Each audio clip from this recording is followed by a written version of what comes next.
Power sharing ವಿಚಾರಕ್ಕೆ CM ಮತ್ತು DCM ನಡುವೆ ಕೋಲ್ಡ್ ವಾರ್ಗೆ ಸೈರನ್ ಮೊಳಗಿ 2 ದಿನದಲ್ಲಿ ಸೀಸ್ ಫೈರ್ ಡಿಕೆಶಿ ಸೈನ್ ಮಾಡಿದ್ದಾರೆ.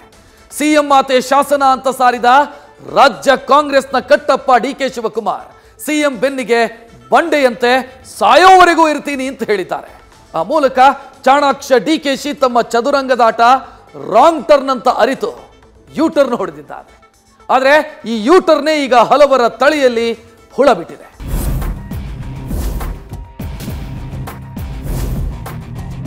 ಯಾವ ಒಪ್ಪಂದನೂ ಆಗಿಲ್ಲ. ಒಪ್ಪಂದ ಆಗಿದೆ ಅಂತಂದ್ರೆ ಮತ್ತೆ ನಾವೆಲ್ಲ ಯಾಕಿರ್ಬೇಕು?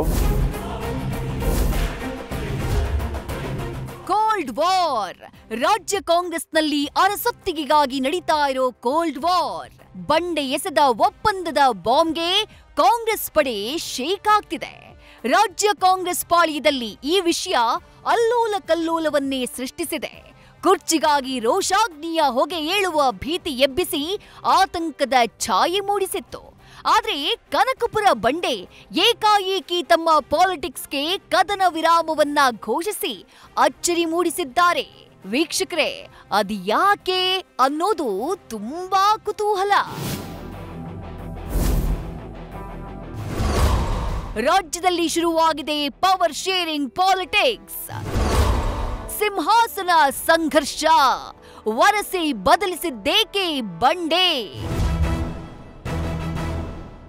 ಒಪ್ಪಂದದ ಪಟಾಕಿ ಸಿಡಿಸಿ ಸ್ನೇಹದ ಅಸ್ತ್ರ ಪ್ರಯೋಗಿಸಿದ್ದ ಡಿಕೆಶಿ ನಿನ್ನೆ ಪ್ರಚಂಡ ರಾಮಯ್ಯನ ಶಕ್ತಿ ಪ್ರದರ್ಶನವನ್ನ ಕಂಡು ಬೆಚ್ಚಿ ಬಿದ್ದಿದ್ದಾರೆ.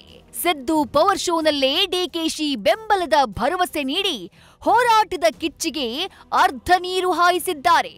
ಆದ್ರೆ ಬೆಂಕಿ ಮಾತ್ರ ಒಳಗೊಳಗೆ ಉರಿತಾನೇ ಇದೆ. ಅಷ್ಟಕ್ಕೂ ಡಿಕೆಶಿ ಹೀಗೆ ದಿಢೀರ್ ತಮ್ಮ ಡೈರೆಕ್ಷನ್ ಚೇಂಜ್ ಮಾಡೋಕೆ ಕಾರಣ ತುಂಬಾ ಇಂಟ್ರೆಸ್ಟಿಂಗ್. ಅದಕ್ಕೂ ಮೊದಲು ಆ ಸಂದರ್ಶನದ ನಂತರ ನಡೆದ ಬೆಳವಣಿಗೆ ಏನು, ಯಾರು ಏನ್ ಹೇಳಿದ್ರು ಅನ್ನೋದನ್ನ ಒಂದ್ಸಲ ಕ್ಯಾಸೆಟ್ ರಿವೈಂಡ್ ಮಾಡ್ತೀವಿ, ನೋಡ್ಬಿಡಿ. ಅಧಿಕಾರಕ್ಕೆ ಬರೋಕೆ ಮುಂಚೆ ನಮ್ಮ ನಡುವೆ ಒಂದು ಒಪ್ಪಂದ ಆಗಿದೆ ಅಂತ ಡಿ ಕೆ ಶಿವಕುಮಾರ್ ಹೇಳಿದ್ದಾರೆ ಸರ್. ನೋಡಪ್ಪ, ಯಾವ ಒಪ್ಪಂದನೂ ಆಗಿಲ್ಲ. ಹೈಕಮಾಂಡ್ ಏನ್ ತೀರ್ಮಾನ ಮಾಡ್ತಾರೆ ಅದಂತ ನಡ್ಕೊಳ್ಳೋದು. ಈಗ ಒಪ್ಪಂದ ಆಗಿದೆ ಅಂತಂದ್ರೆ ಮತ್ತೆ ನಾವೆಲ್ಲ ಯಾಕಿರ್ಬೇಕು? ನಾವೆಲ್ಲ ಯಾಕಿರ್ಬೇಕ್ರಿ? ಅವರಿಬ್ರೇ ರಾಜಕಾರಣ ಮಾಡಿ ಅವರಿಬ್ರೇ ನಡೆಸ್ಬಿಡ್ಲಿ, ಬೇರೆಯವ್ರು ಯಾರು ಇರೋದೇ ಬೇಡವಾ? ಏನ್ ಮಾತಾಡಿದ್ದೇವೆ ಅಂತ ಬಹಿರಂಗ ಹೇಳಕ್ ಆಗ್ತದಾ? ಸೊ ನೆನ್ನೆ ನಮ್ಮ ಚೀಫ್ ಮಿನಿಸ್ಟರ್ ಹೇಳಿದ್ದಾರೆ, ನೋ ಡಿಸ್ಕಷನ್ ಅಂತ ಹೇಳಿದ್ದಾರೆ. ಆಯ್ತು, ನೋ ಡಿಸ್ಕಷನ್ ಅಂತ ಒಪ್ಕೊಂಡಿದ್ದೇವೆ. ನನಗೆ ಯಾರ ಮೇಲೂ ಡಿಫರೆನ್ಸ್ ಇಲ್ಲ. I don't have any enemies in politics. All are friends. Nothing is permanent.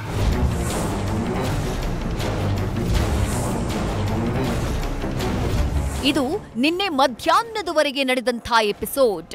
ಆದ್ರೆ ತಾವು ಹೇಳಿದ ಮಾತು ಯಾಕೋ ಬೂಮ್ರಾಂಗ್ ಆಗ್ತಿದೆ ಅಂತ ಡಿಕೆಶಿ ಅರಿವಿಗೆ ಬರ್ತಾ ಇದ್ದ ಹಾಗೆ ಹಾಸನದ ಸಮಾವೇಶದಲ್ಲಿ ಕನಕಪುರ ಬಂಡೆ ಚಾಣಾಕ್ಷ ಹೆಜ್ಜೆಯನ್ನ ಇಟ್ಟು ಅಚ್ಚರಿಗೆ ಕೆಡವಿದ್ದಾರೆ. ಸಿದ್ದು ಸಿಂಹಾಸನಕ್ಕೆ ನಾನೇ ಕಟ್ಟಪ್ಪ ಅಂತ ಅಭಯ ಹಸ್ತ ನೀಡಿದ್ದಾರೆ ಕಾಂಗ್ರೆಸ್ನ ಸುಲ್ತಾನ. ವೀರಾವೇಶದಿಂದ ಅಬ್ಬರಿಸಿದ ಡಿಕೆಶಿಯ ಮಾತು ನೀವು ಒಮ್ಮೆ ನೋಡ್ಲೇಬೇಕು. ಮೈಸೂರಲ್ಲಿ ಈ ಬಂಡೆ ಡಿಕೆ ಶಿವಕುಮಾರ್ ಸಿದ್ದರಾಮಯ್ಯ ಜೊತೆ ಇರ್ತದೆ ಅಂತ ಹೇಳಿದ್ದೇನೆ.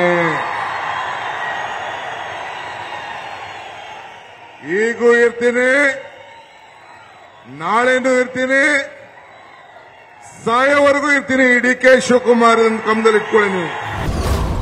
ಅಧಿಕಾರ ಹಂಚಿಕೆ ಎಂದಿದ್ದ ಡಿಕೆಶಿ ಬಗ್ಗೆ ಸಿಎಂ ಕ್ಯಾಂಪ್ ಸಿಡಿಮಿಡಿಯಾಗಿತ್ತು. ಸದ್ಯ ಪರಂ ಹೇಳಿಕೆ ನೀಡಿದ್ದಾರೆ. ಸಚಿವ ಸಂಪುಟದ ಇತರ ಸಚಿವರು ತಿರುಗಿ ಬಿದ್ರೆ ಡಿಕೆಶಿಗೆ ಕಷ್ಟವಾಗಲಿದೆ.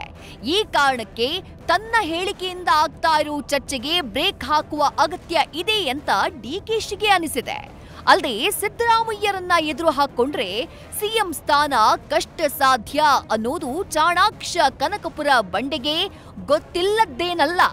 ರಾಜ್ಯದಲ್ಲಿ ಸಿದ್ದು ಪಡೆ ಬಲಿಷ್ಠವಾಗಿದೆ. ನಾಜೂಕಾಗಿ ಪರಿಸ್ಥಿತಿ ನಿಭಾಯಿಸುವ ಅನಿವಾರ್ಯತೆಯನ್ನ ಸೃಷ್ಟಿಸಿದೆ. ಭವಿಷ್ಯದಲ್ಲಿ ಒಂದು ವೇಳೆ ಸಿಎಂ ಸ್ಥಾನಕ್ಕಾಗಿ ಒಪ್ಪದೆ ಸಿದ್ದು ಸಿಡಿದು ನಿಂತ್ರೆ ಹೈಕಮಾಂಡ್ ಕೂಡ ಕೈ ಚೆಲ್ಲುವ ಆತಂಕ ಡಿಕೆಶಿಗೆ ಕಾಡ್ತಾ ಇದೆ. ಈ ಕಾರಣಕ್ಕೆ ಬಂಡೆಯಂತೆ ನಿಲ್ತೀನಿ ಎನ್ನುವ ಹೇಳಿಕೆ ಸಮಾವೇಶದಲ್ಲಿ ಪ್ರಕಟವಾಗಿದೆ.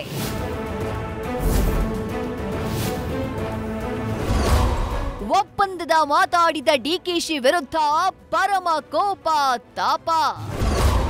ಡಿಸಿಎಂ ಡಿಕೆಶಿ ಹೇಳಿಕೆ ಕುರಿತು ಕೈಪಡಿಯಲ್ಲಿ ಭಾರೀ ಚರ್ಚೆ. ಕಾಂಗ್ರೆಸ್ ಕೋಟೆಯೊಳಗೆ ಜನ್ಮ ತಾಳಿದ ಈ ಒಪ್ಪಂದದ ಕಿಚ್ಚು ಅಗ್ನಿ ಪರ್ವತವಾಗ್ಬಿಟ್ಟಿದೆ. ಸಿಎಂ ಬೆನ್ನಿಗೆ ಬಂಡೆಯಂತೆ ಸಾಯುವವರೆಗೆ ಇರ್ತೇನೆ, ಹಸ್ತಕೋಟಿಯ ಕಟ್ಟಪ್ಪ ಆಡಿದ ಈ ಮಾತು ಆ ಬಾಹುಬಲಿಯ ಸೃಷ್ಟಿಕರ್ತ ರಾಜಮೌಳಿಯ ಕ್ಲೈಮ್ಯಾಕ್ಸ್ನೇ ಮೀರಿಸಿದೆ. ಸಸ್ಪೆನ್ಸ್ ಆಟಕ್ಕೆ ತಲೆ ಕೆರೆದುಕೊಂಡ ಹಲವರು ಅದೇ ಚಿಂತೆಯಲ್ಲೇ ಬೆವರಿನ ಸ್ನಾನ ಮಾಡ್ತಿದ್ದಾರೆ. Harish Kakol, political bureau, news first. News first ನಿರ್ಭೀತಿಯಿಂದ ನಿಮ್ಮ ಪರವಾಗಿ.